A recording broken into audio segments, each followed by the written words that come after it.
Hello everyone, welcome to another video from our channel. I am Yesteryears from VHS Studios.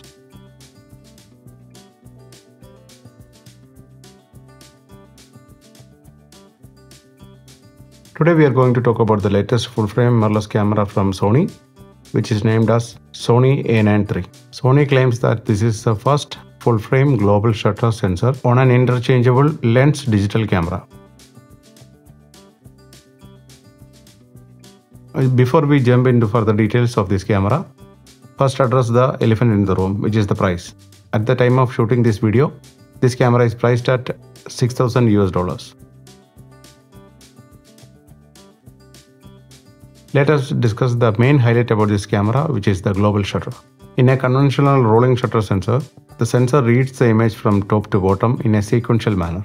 But in a global shutter, it exposes and reads all the pixels simultaneously. Global shutter do have some advantages over the conventional rolling shutter. Main thing we could see is the absence of the jello effect or the rolling shutter effect. As mentioned before, in a conventional sensor, the sensor reads from top to bottom on a sequential manner.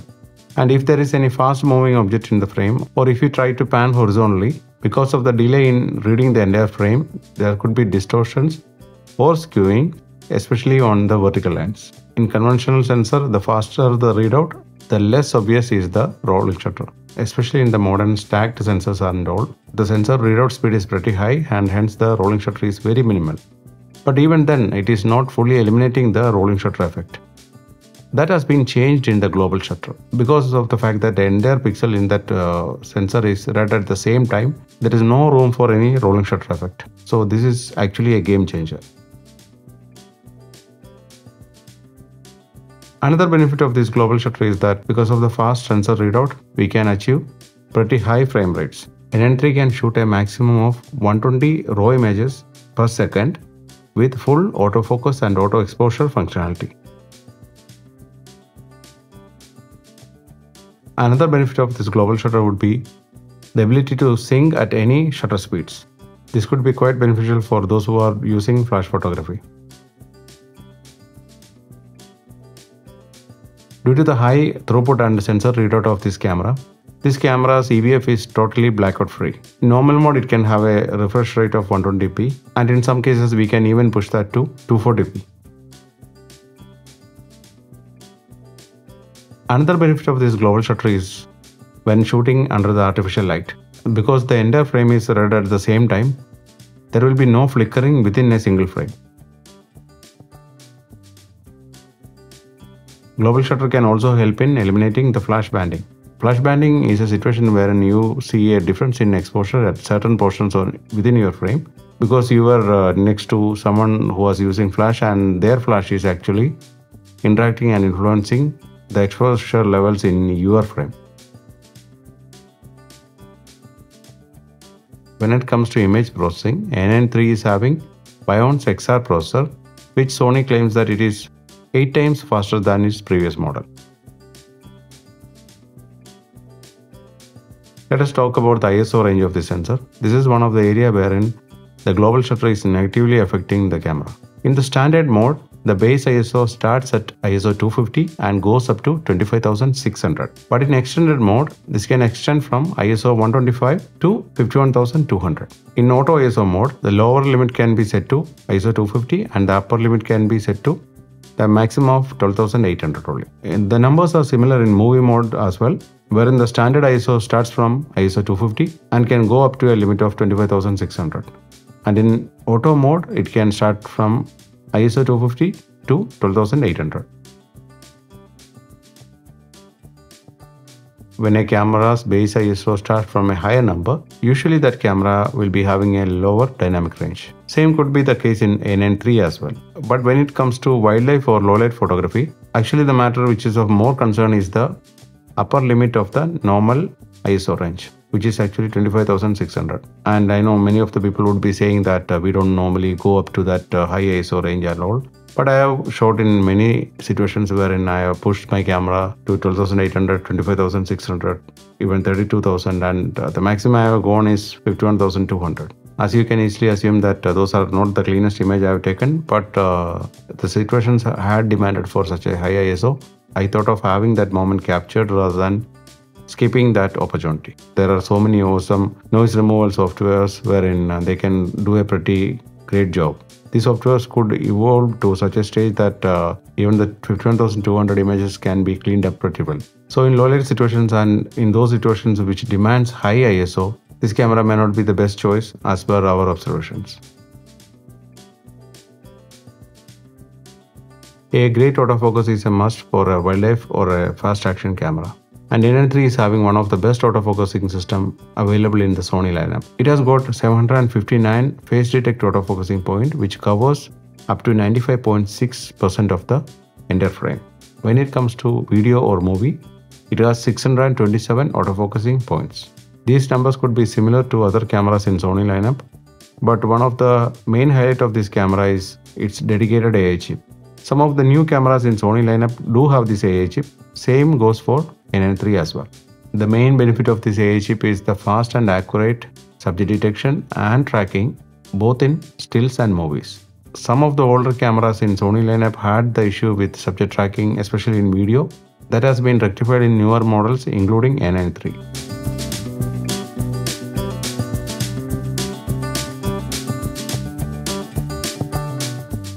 Sony has expanded the subject detection capabilities of this camera, and A9iii can detect humans, animals, birds, insects, cars and trains, and airplanes. Another amazing feature of A9iii is that it can do a maximum of 120 autofocus calculations per second.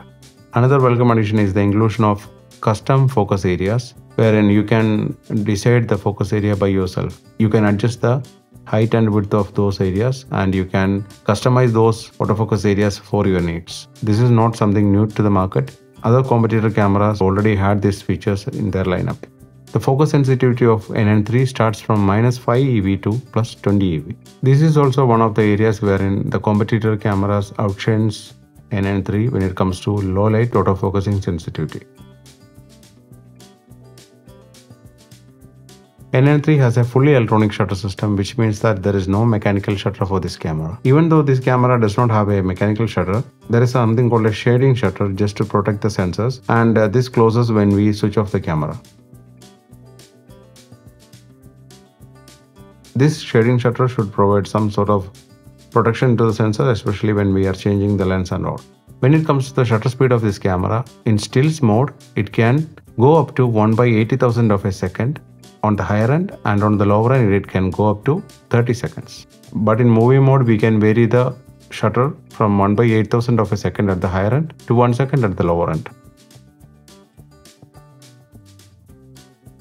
A9iii offers a feature called pre-capture, which is actually not new to the market but is new to the Sony lineup. It can have a maximum pre-capture time of 1 second, which means those moments prior to pressing the shutter will also be recorded in the camera.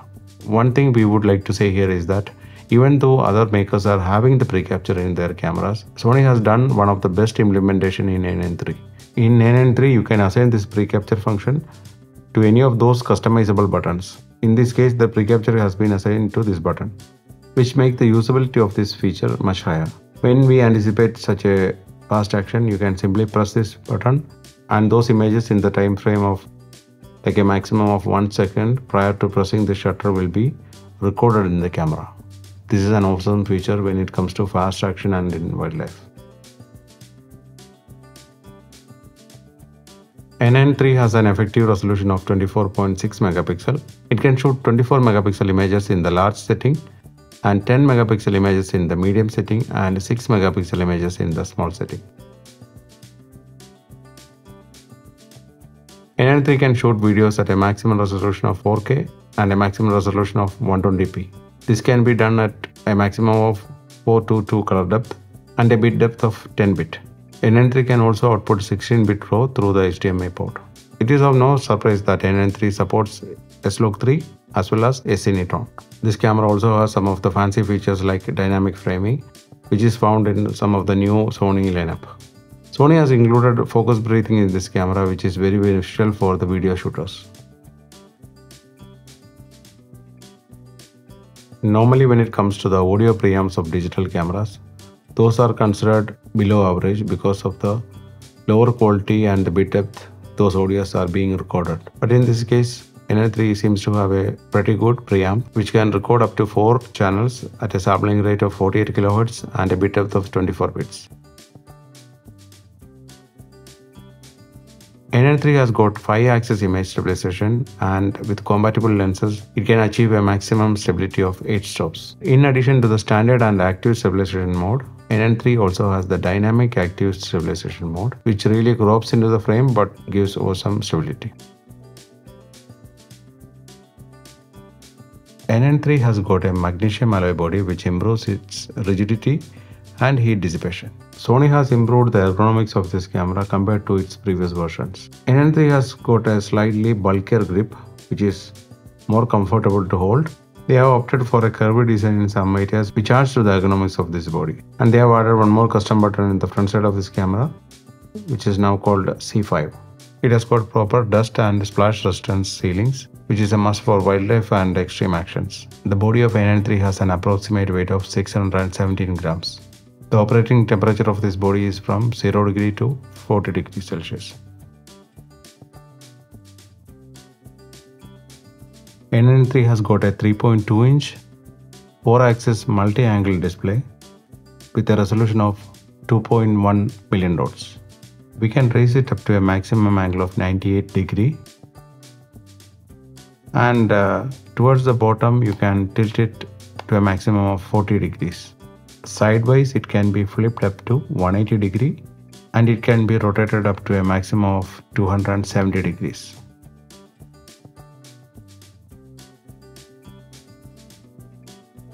We can also close it so that it can be protected from the outside elements.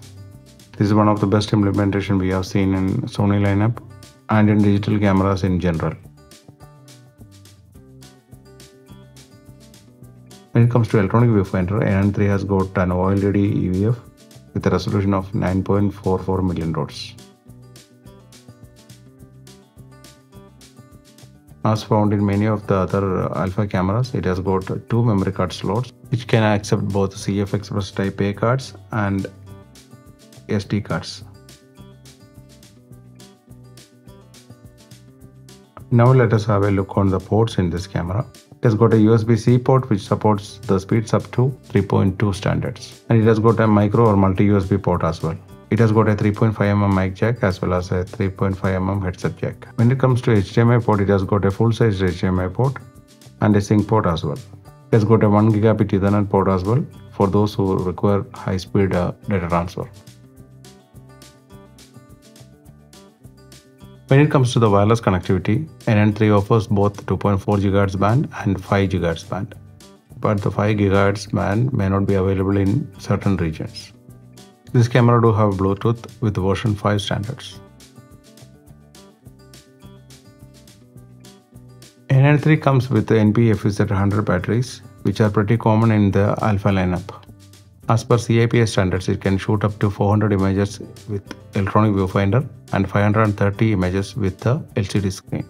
When it comes to the video, it can shoot up to 145 minutes with the EVF and 150 minutes with the LCD display. But in the actual shooting scenario, we can get up to 90 minutes with the EVF and 95 minutes with the LCD screen. Even though it's a personal choice and can vary from person to person, menu system is one of those areas wherein Sony was not so good at. They have been improvising their menus with each generations. They were adding more features and optimizing the menu structure. The same can be said in A9iii menu as well. They have added movie menus and lot of menu features in this camera. The touchscreen features are also more user-friendly and efficient compared to their previous models. This camera can benefit those who are already in Sony ecosystem and already has a set of primary gears. The A9iii can really complement them as a pretty fast action camera.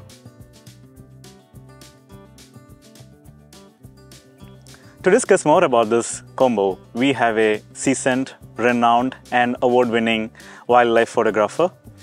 He is currently using the Sony A1, A9iii and various other Sony mirrorless cameras with a lot of G Master lenses. Let's hear from him. So welcome, Mr. Akhil Vinayak Menon. Thank you, Hans. Welcome to the show. Thanks for the introduction. Yeah. How are you doing today? I'm doing very well. Thank you for asking. And it's a pleasure to be part of VHS Studios video to actually cover on the Sony A9iii and the 302.8. I look forward to talking more about it. So you have been using Alpha 1 for a very long time. Right. In terms of when we talk about the A9iii, Yep. People say global shutter, artificial intelligence in autofocus, Right. 120 FPS frame rate, and so on. Yeah. What specific feature impressed you the most? So, see, when it comes to features in cameras, there are quite a few features in the A9iii. However, the most important feature I probably would like to highlight, especially with this camera from a wildlife photographer point of view, is the pre-capture feature, which is quite useful. I know some of the other brands have had it before. Yeah. However, Sony did not have one, and it took them a while to bring it out, but the implementation of the pre-capture feature within the camera is perfect. Okay. And I've used it in the field, and I think this is probably one of the features that wildlife photographers will look forward to in this particular camera. And when it comes to other features, as you mentioned again, the 120 frames per second, I mean, at the end of the day, how it works is no matter how many frames per second you get, it's not enough for a wildlife photographer because you're looking for that specific moment, and probably it is at 60 frames or maybe at 120 frames that you capture it. So that is also a welcome addition, especially in RAW. You have been transitioning from the A9 to the A7R series, then the A1 came in, now A9 Mark III. So how was that so far? How was that transition so far? I mean, the transition fairly seamless. Sony has not changed a lot of things when it comes to the A9iii in terms of features and the capabilities. In fact, the user interface is also, they've only optimized at what they already had perfected before. From a point of view of ergonomics, if we have to go there, then I'd definitely say that this is perhaps the best body that Sony has come out with. Slightly fuller in the hands. And then, of course, you have the tilt and swivel screen, which is something that we've always wanted. You know, a function where you can use it, like if I were to use this camera to shoot some behind the scenes, or if I wanted to get the versatility of shooting from up, down, or sideways, or vertical, or whichever perspective that you want to cover, this particular combination takes care of it. It works, yeah? Yeah. Okay. When it comes to bird photography, how do you think A9iii can help you in terms of the technology and the advancements? When you compare A9iii with, say, for example, A1 or a previous model, I'd have to say that what they've improved on is the reliability or fidelity in terms of the acquisition, and of course in terms of like tracking, and of course retaining autofocus on the subject. So for example, if I would be taking a picture of a bird taking off from some perch, what I noticed is, it's not that the A1 cannot capture those images. It's just that the count of images that are in sharp focus, especially after the bird takes off, is much more reliable with the A9iii. So that's what they've improved. Okay. So what specific feature that you would like to see in the upcoming Sony mirrorless cameras? It is quite difficult to actually nail down new features now because this particular body has it all.